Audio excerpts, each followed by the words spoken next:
বর্ষ বরণ বর্ষ বরণ। এসো হে বৈশাখ এসো এসো, তাপস নিঃশ্বাস বায়ে মুমুর সুরে দাউড়ায়ে বৎসরের আবর্জনা দূর হয়ে যাক যাক যাক। এসো এসো এসো হে বৈশাখ এসো এসো।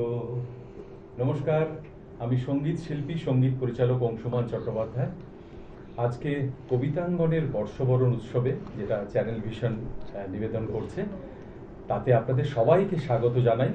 আজকে আমরা এসেছি অনেক ছোট্ট ছোট্ট বন্ধুদের নিয়ে, তাদের কবিতা শুনব এবং আপনারা সেটা শুনবেন আশা করি, এবং চ্যানেল থেকে কোথাও যাবেন না, কেননা আমরা আজকে অনেক ছোট ছোট ফুলেদের নিয়ে এসেছি। কবিতাঙ্গন হচ্ছে গার্ডেন রিচের একটি আবৃত্তি সংস্থা। সেখানে আবৃত্তি সঞ্চালনা শেখানো হয়। এটার প্রাণ প্রতিমা হচ্ছে বিশিষ্ট বাচিক শিল্পী এবং সঞ্চালিকা এমিলি ব্যানার্জি। তার নির্দেশনাতেই সব কিছু হয়। তো তারই ছোট ছোট ফুলের মতো ছোট্ট ছোট্ট সঙ্গী সাথীরা আজকে আপনাদের আবৃত্তি শোনাবে। আর এই অনুষ্ঠানে সত্যি সঞ্চালনার দায়িত্ব থাকতে পেরে আমি সত্যি আপ্লুত, দারুণ ভালো লাগছে। এবার আপনারা শুনুন ওদের আবৃত্তি, কেমন লাগে অবশ্যই জানাবেন। নমস্কার, আমি দীক্ষান্ত পাছার। আজ আমার নিবেদন কবি অপূর্ব দত্তের লেখা কবিতা মাপ করবে। এই যে শোনো, চললে কোথায়, কি নাম তো শুনি? আগে বাপু চাচার সঙ্গে তাতে কাপড় বুনি। তাই নাকি?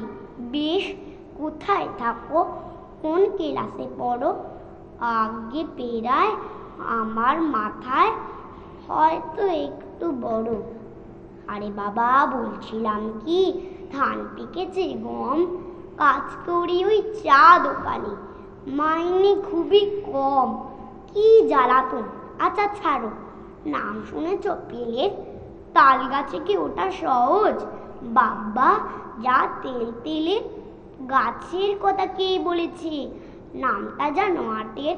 কি যে বলেন, ভাঙবে কেন? হাতলটা তো কাঠের।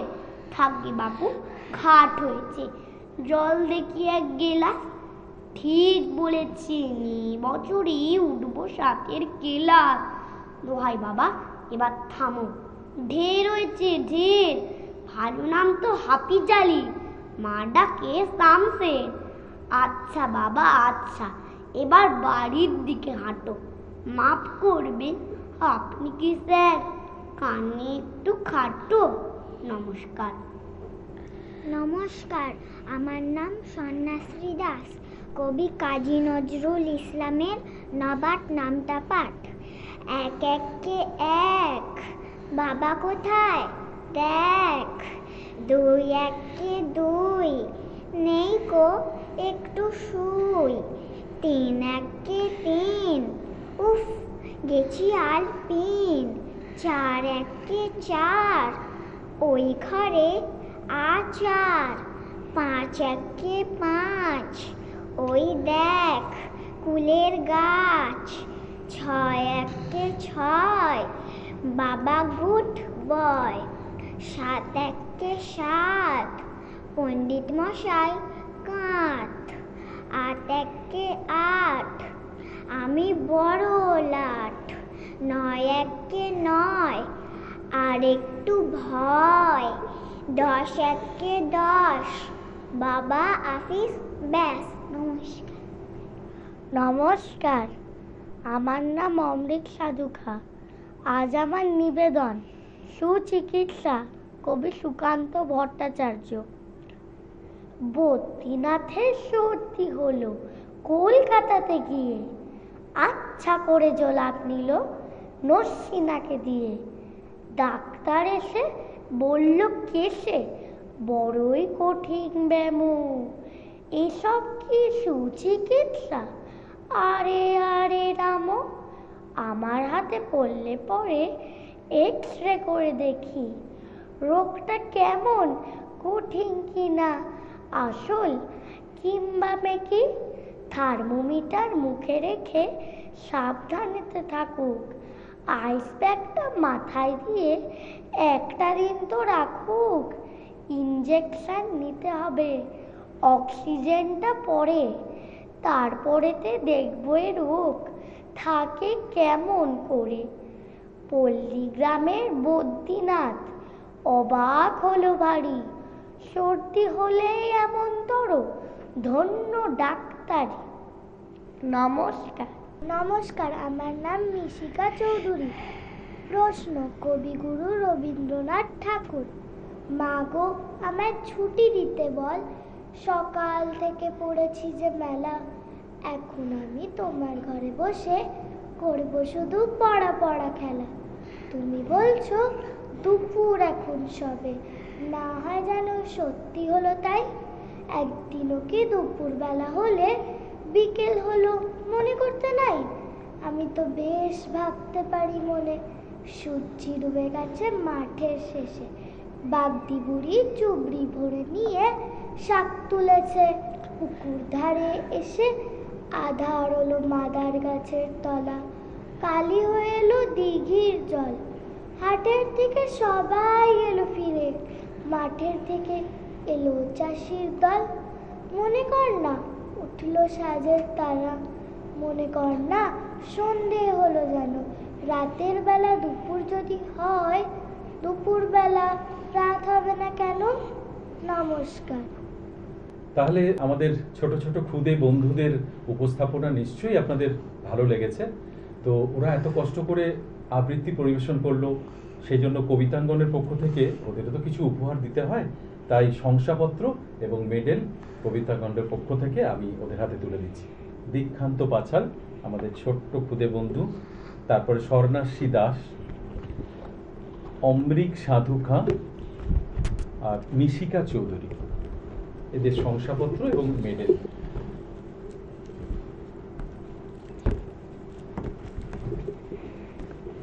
এরপর আমি পরবর্তীকালে আরো আমাদের কবিতাখণ্ডের আরো বন্ধুরা আছে, আরো ছোট ছোট বন্ধুরা, তারপরে একটু বড় বন্ধুরা, আমি তাদেরকে একটু ডেকে নিচ্ছি। নমস্কার, আমার নাম সৃজিতা দাস। কবিগুরু রবীন্দ্রনাথ ঠাকুরের লেখা ডাল গাছ। ডাল গাছ এক পায়ে দাঁড়িয়ে, সব গাছ ছাড়িয়ে, উকি মারে আকাশে, মনে সাত কালো মেঘ পুড়ে যায়, একেবারে উড়ে যায়। কোথা পাবে পাখা সে, তাই তো সে ঠিক তার মাথাতে, গোল গোল পাতাতে ইচ্ছাটি মেলে তার। মনে মনে ভাবে বুঝি ডানা এই, উড়ে যেতে মানা নেই। বাসাখানি ফেলে তার সারাদিন ঝরঝর থরথর, কাপে পাতা পত্তর। ওরে যেন ভাবেও মনে মনে আকাশেতে বেরিয়ে, তারাদের এড়িয়ে যেন কোথা যাবেও। তারপরে হাওয়া যেই নেমে যায়, পাতা কাপা থেমে যায়, ফেরে তার মনটি যেই ভাবে মাঝে হয় মাটি তার। ভালো লাগে আর বার পৃথিবীর কোনটি। নমস্কার। নমস্কার, আমার নাম শীতাংশু দাস। কবিগুরু রবীন্দ্রনাথ ঠাকুরের লেখা সমব্যথী। যদি খোকা না হয়ে আমি হতেম কুকুর ছানা, তবে পাছে তোমার পাতে আমি মুখ দিতে চাই ভাতে। তুমি করতে আমায় মানা, সত্যি করে বল, আমায় করিস নে মা ছল। বলতে আমায় দূর দূর দূর, কোথা থেকে এলো এই কুকুর। যা মা, তবে যা মা, আমায় কোলের থেকে নামা। আমি খাবো না তোর হাতে, আমি খাবো না তোর পাতে। যদি খোকা না হয়ে আমি হতেম তোমার টিয়ে, তবে পাছে যাই মা ওরে আমায় রাখতে শিকল দিয়ে। সত্যি করে বল, আমায় করিস নে মা ছল। বলতে আমায় হতভাগা পাখি, শিকল কেটে দিতে চায় রে ফাঁকি। তবে নামিয়ে দে মা, আমায় ভালোবাসিস নে মা। আমি রব না তোর কোলে, আমি বনেই যাব চলে। নমস্কার। নমস্কার, আমার নাম দিব্যজয়ী সাউ। খুকু ও খোকা কবি অন্নদা শঙ্কর রায়। তেলের শিশি ভাঙলো বলে খুকুর পরে রাগ করো, তোমরা যে সব বুড়ো খোকা ভারত ভেঙে ভাগ করো, তার বেলা ভাঙছ প্রদেশ ভাঙছ জেলা, জমি জমা ঘর বাড়ি, পাটের আড়ত ধানের গোলা, কারখানা আর রেলগাড়ি, তার বেলা চায়ের বাগান কয়লা খনি, কলেজ থানা আপিস ঘর, চেয়ার টেবিল দেয়াল ঘড়ি, পিয়ন পুলিশ প্রফেসর, তার বেলা যুদ্ধ জাহাজ জঙ্গি মোটর, কামান বিমান অশ্ব উট, ভাগাভাগির ভাঙাভাঙির চলছে যেন হরির লুট, তার বেলা তেলের শিশি ভাঙলো বলে খুকুর পরে রাগ করো, তোমরা যেসব ধেড়ে খোকা বাংলা ভেঙে ভাগ করো, তার বেলা। নমস্কার। নমস্কার, আমার নাম রজত অধিকারী। কবি নীরেন্দ্রনাথ চক্রবর্তীর লেখা খোকার ইচ্ছে। উঠতে বসতে বাবা হাঁকেন, বলবো তোকে কি আর, হতেই হবে তোকে দেশের মস্ত ইঞ্জিনিয়ার। মা তাই শুনে কর, খোকা তুই আমার কথা রাখ, ডাক্তারিতে হয় যেন তোর দেশ জোড়া নাম ডাক। জেঠু বলেন, কি হবি তুই, আমি সেটা জানি, তুই হবি এক নোবেল জয়ী বিখ্যাত বিজ্ঞানী। একই সঙ্গে সবাই বলেন অন্য কিছু নয়, এবার তোকে হতেই হবে স্কুলে ফার্স্ট বয়। আমার ইচ্ছে ঘুড়ি ওড়াই, লাট্টু ঘোড়াই আর ক্রিকেট খেলি, সাঁতরে করি মস্ত দিঘি পার। কিন্তু সেসব করতে গেলেই সবাই আসেন তেড়ে, সবাই বলেন মন দে পড়ায়, এক্ষুনি সব ছেড়ে।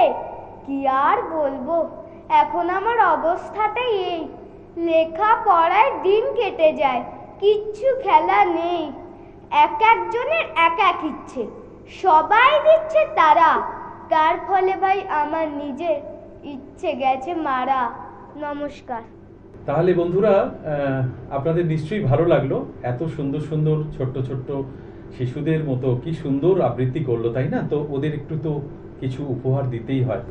তো কবিতাঙ্গনের পক্ষ থেকে শংসাপত্র এবং মেডেল সৃজিতা দাস,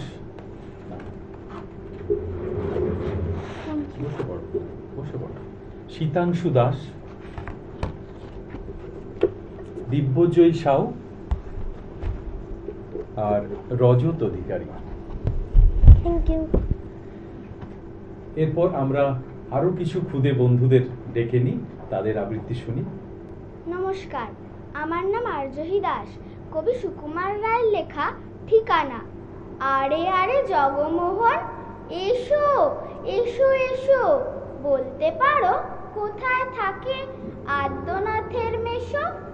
আদ্যনাথের নাম শোনোনি? খগেনকে তো চেনো, শ্যামবাগচি খগেনেরই মামা শ্বশুর চেনো। শ্যামের জামাই কেষ্টমোহন, তার যে বাড়িওলা কি যেন নাম ভুলে গেছি, তারই মামার শালা, তারই পিসের খুড়তুতো ভাই আদ্যনাথের মেশো। লক্ষ্মী দাদা, ঠিকানা তার একটু জেনে এসো। ঠিকানা চাও? বলছি শোনো, আমরা তলার মোড়ে 3 মুখ 3 রাস্তা গেছে, তারই একটা ধরে চলবে সিধে নাক বরাবর, ডান দিকে চোখ রেখে।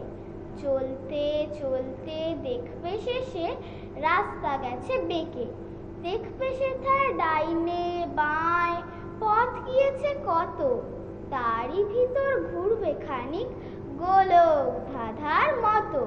তারপরেতে হঠাৎ বেঁকে ডাইনে মোচড় মেরে ফিরবে আবার বাঁয়ের দিকে 3টে গলি ছেড়ে, তবেই আবার পড়বে এসে আমরা তলার মোড়ে।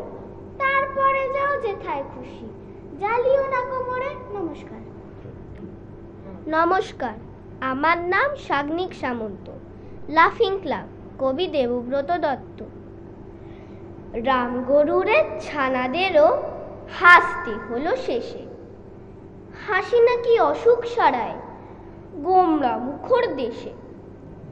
মজার কথা, সকাল বিকেল হাসবে তুমি যত, প্রাণে নতুন সজীবতা বাড়বে তোমার তত।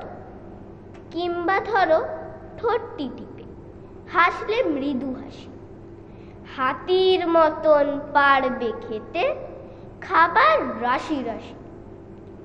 সাত সকালে লাগাও যদি অট্টহাসির ধুম, খুশ মেজাজে কাজ করবে রাত্রে ভালো ঘুম। যদি হাসো হো হো হা হা নানা রকম সুরে, দুঃখ কষ্ট ছুট লাগাবে পালিয়ে যাবে দূরে। গোফের ফাঁকে দেতো হাসি তাও দেখেছি আমি, যেমন ধরো লাফিং ক্লাবে আমার মামা মামি। ঘরে ফিরে মামা আবার মামির ভয় ভীত, মামি ধরেন নিজের স্বরূপ দন্ত বিকশিত। লাফিং ক্লাবে যাইনি আমি, তবু শরীর গড়ি, কারণ আমি সুকুমারের আবোল তাবোল পড়ি। নমস্কার। নমস্কার, আমার নাম আরোহী সাউ। গোপচুরি কবি সুকুমার রায়। হেরাভিসের বড় বাবু লোকটি বড় শান্ত, তার যে এমন মাথার ব্যামো কেউ কখনো জানতো? দিব্যি ছিলেন খোশ মেজাজে, চেয়ারখানি চেপে, একলা বসে ঝিমঝিমিয়ে হঠাৎ গেলেন খেপে। আঁতকে উঠে হাত পা ছুড়ে চোখটি করে গোল, হঠাৎ বলেন গেলুম গেলুম আমায় ধরে তোল। তাই শুনে কেউ বদ্যি ডাকে, কেউ বা হাঁকে পুলিশ, কেউ বা বলে কামড়ে দেবে সাবধানেতে তুলিস। ব্যস্ত সবাই এদিক ওদিক করছে ঘোরাঘুরি। বাবু হাঁকেন, ওরে আমার গোপ গিয়েছে চুরি। গোপ হারানো আজব কথা, তাও কি হয় সত্যি? গোপ জোড়া তো তেমনি আছে, কমে নিয়ে এক রত্তি। সবাই তারে বুঝিয়ে বলে, সামনে ধরে আয় না, মোটেও গোপ হয়নি চুরি, কখনো তা হয় না। রেগে আগুন তেলে বেগুন তেড়ে বলেন তিনি, কারো কথার ধার ধারি নে, সব বেটাকেই চিনি। নোংরা ছাঁটা খ্যাংরা ঝাঁটা বিচ্ছিরি আর ময়লা, এমন গোপ তো রাখতো জানি শ্যামবাবু কয়লা। এ গোপ যদি আমার বলিস, করব তোদের জবাই। এই না বলে জরিমানা করলেন তিনি সবাই। ভীষণ রেগে বিষম খেয়ে দিলেন লিখে খাতায়, কাউকে বেশি লাই দিতে নেই, সবাই চড়ে মাথায়। অফিসের এই বাঁদরগুলোর মাথায় খালি গোবর, গোপ জোড়া যে কোথায় গেল কেউ রাখে না খবর। ইচ্ছে করে এই বেটাদের গোপ ধরে খুব নাচি, মুখ্যগুলোর মুন্ডু ধরে কোদাল দিয়ে চাঁচি। গোপকে বলে তোমার আমার, গোপ কি কারো কেনা? গোপের আমি গোপের তুমি, তাই দিয়ে যাই চেনা। নমস্কার। নমস্কার, আমার নাম গীতালি মান্না। কবি নীরেন্দ্রনাথ চক্রবর্তীর লেখা উলঙ্গ রাজা। সবাই দেখছে যে রাজা উলঙ্গ, তবু সবাই হাততালি দিচ্ছে। সবাই চেঁচিয়ে বলছে সাবাস সাবাস। কারো মনে সংস্কার, কারো ভয়, কেউ বা নিজের বুদ্ধি অন্য মানুষের কাছে বন্ধক দিয়েছে, কেউ বা পরান্নভোজী, কেউ কৃপা প্রার্থী উমেদার প্রবঞ্চক, কেউ ভাবছে রাজবস্ত্র সত্যিই অতীব সূক্ষ্ম। চোখে পড়ছে না যদিও, তবু আছে, অন্তত থাকাটা কিছু অসম্ভব নয়। গল্পটা সবাই জানে, কিন্তু সেই গল্পের ভিতরে শুধুই প্রশস্তি বাক্য উচ্চারক, কিছু আপাদমস্তক ভীতু ফন্দিবাজ নির্বুধ স্তাবক ছিল না। একটি শিশুও ছিল, সত্যবাদী সরল সাহসী একটি শিশু। নেমেছে গল্পের রাজা বাস্তবের প্রকাশ্য রাস্তায়, আবার হাততালি উঠছে মোহর মোহ। জমে উঠেছে স্তাবকবৃন্দের ভিড়, কিন্তু সেই ভিড়ের ভিতরে সেই শিশুটিকে আজ আমি কোথাও দেখছি না। শিশুটি কোথায় গেল? কেউ কি তাকে কোনো পাহাড়ের গোপন গুহায় লুকিয়ে রেখেছে, নাকি সে পাথর ঘাস মাটি নিয়ে খেলতে খেলতে ঘুমিয়ে পড়েছে কোনো দূর নির্জন নদীর ধারে, কিংবা কোনো প্রান্তরের গাছের ছায়ায়? যাও, তাকে যেমন করেই হোক খুঁজে আনো।